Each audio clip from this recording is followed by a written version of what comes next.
All right, hey, I'm back. Okay, so part two of the review, we're talking about the Caudillo. We talked about Manuel de Rosas, very good example of a conservative Caudillo, but let's talk about some other Caudillos as well. Um, Come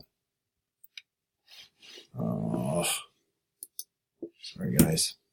Yeah, there we go. Okay, let's talk about Paraguay. What an interesting case, Paraguay. Okay, so we're dealing with this guy. Sorry, his head got cut off, and in fact, if you opposed him, he would have cut off your head.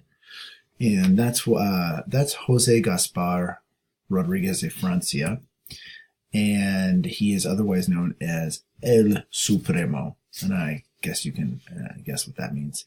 Now, he was a supreme caudillo, incredibly authoritarian, and I like to talk about him because he sort of defies this idea that there is a fine line between conservative and liberal. And that is the thing that you hear from Chastain. And, you know, he's a great historian. I have no problem with him. But I think we need to be careful and think a little bit outside the box because people don't always behave according to their political ideology. And their political ideology doesn't always encapsulate the complications of rule. So, for example, let's go to the guy, we'll call him Dr. Francia. Okay, Dr. Francia. On the one hand, what he wanted to do was make a completely egalitarian society.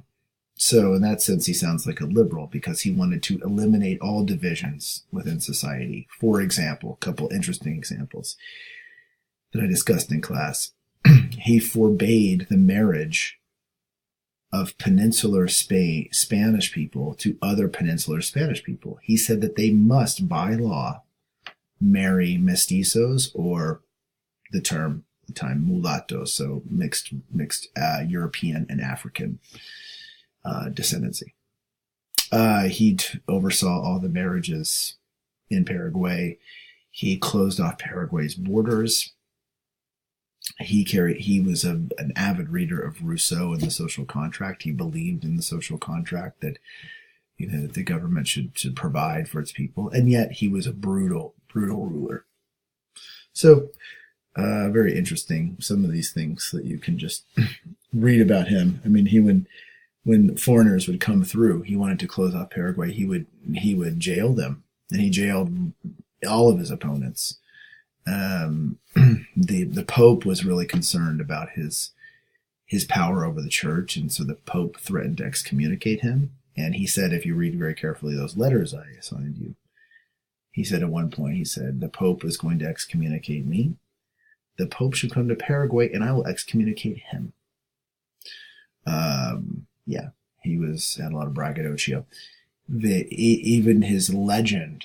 And this is very typical of the Latin American caudillo as well, his legend was larger than life. It was sort of supernatural. It was almost magical. There were rumors of Dr. Francia being able to bring back people from the dead, of him exhuming corpses and them coming back to life, of rotting bodies in the streets, of him conducting executions in numerous locales, and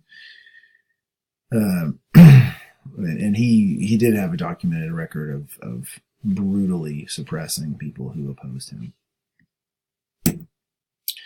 Anyway, oh yeah, we did a very interesting exercise here about imagining how to create a new nation. One of this time of the caudillo inspires a lot of great literature. And there are so many works, of just beautiful works of Latin American literature that basically have to deal with the dictator. And probably the original one, the very first one, you read a little piece of, and that's Domingo Faustino Sarmiento writing about Facundo Quiroga and about Juan Manuel de Rosas, the two first caudillos of Argentina. And the book is actually titled Civilization and Barbarism.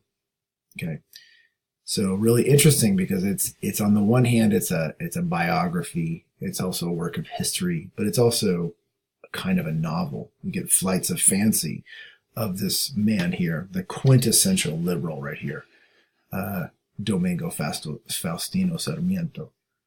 The just prototypical liberal who believed in European Enlightenment ideals.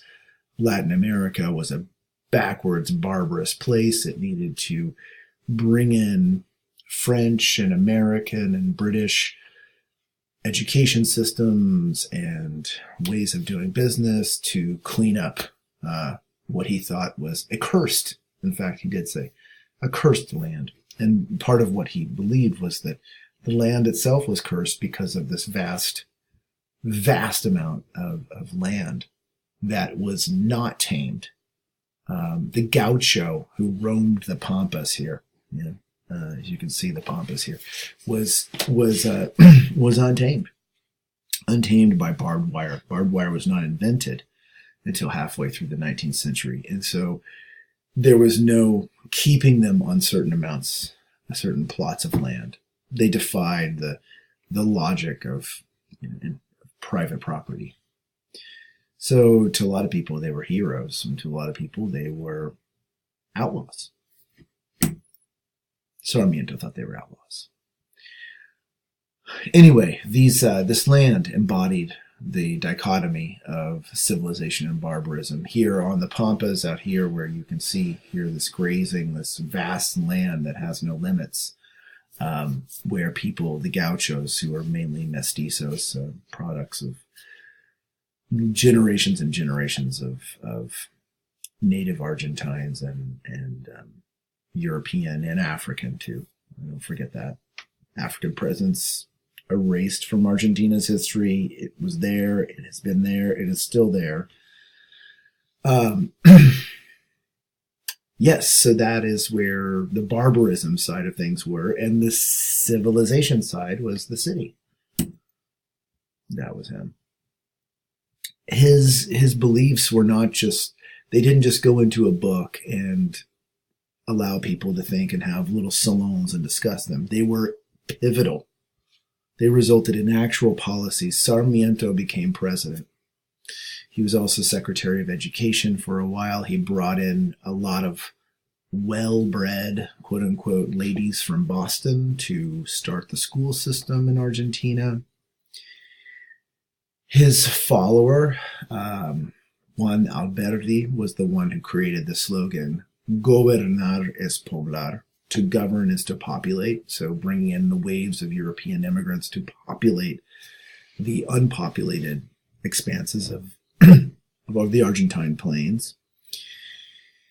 And the really ugly side, which we got to talk about, the very ugly side of liberalism at the time, this belief that was linked up to the beginnings of Darwinism and the beginnings of genetics, sort of taken to a societal, almost a social science, believing that geography was destiny, biology was destiny. So your makeup, where you came from, could not be changed and was going to predict what kind of a person you were. Phrenology, for example. Sarmiento was a believer in phrenology. You could measure the size of someone's cranium, and it would tell you whether they were going to be a criminal or not. There was no getting around it. This time period is often referred to as a time period of scientific racism. The use of science, or the sort of pseudoscience, to classify and categorize and determine how certain groups of people act, behave, etc., etc.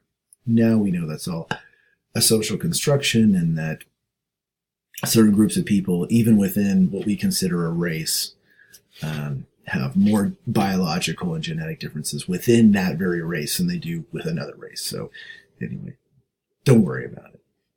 Moving on. We talked about the characteristics of the caudillo. You see them right here. Brazil. We got to talk about Brazil in the era of progress. Brazil adopted, along with Argentina, this idea that science, European values, encapsulated in the philosophy of positivism were going to result in the progress and betterment of the nation. And this is actually encoded in the new Brazilian flag. This is the Brazilian flag, by the way, not the old one. This one came about after Pedro II abdicated and left his daughter to free the slaves. Pedro II, just like his father Pedro I, was considered a liberal. He thought of himself as a liberal. He believed in liberal values. He loved Great Britain. He believed in constitutional monarchy. He was supposedly enlightened. He didn't even like to show off. He liked to wear business suits. He bought these kind of not flashy, like button-down business suits from London, and read all the great books, loved Charles Dickens, was like a progressive guy for the time. And yet, still never abolished slavery.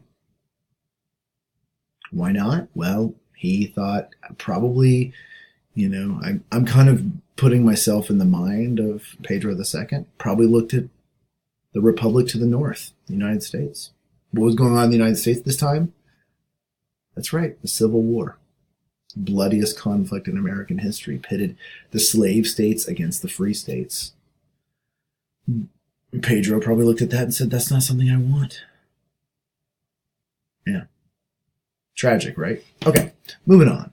Anyway, belief in progress, that positivism was eventually going to solve all these social problems. You were going to have this foreign investment in technology, and here's some technology from the time the streetcars started to emerge, the steamships, the railways, and you read all about the railways. Remember in the Machado GSC's story, this belief that technology was on the march, and if you followed technology, it was comparable to a human life. A nation was a crawling baby, and then it got technological progress. It got the railroad, and it began to walk, and it became mature and civilized.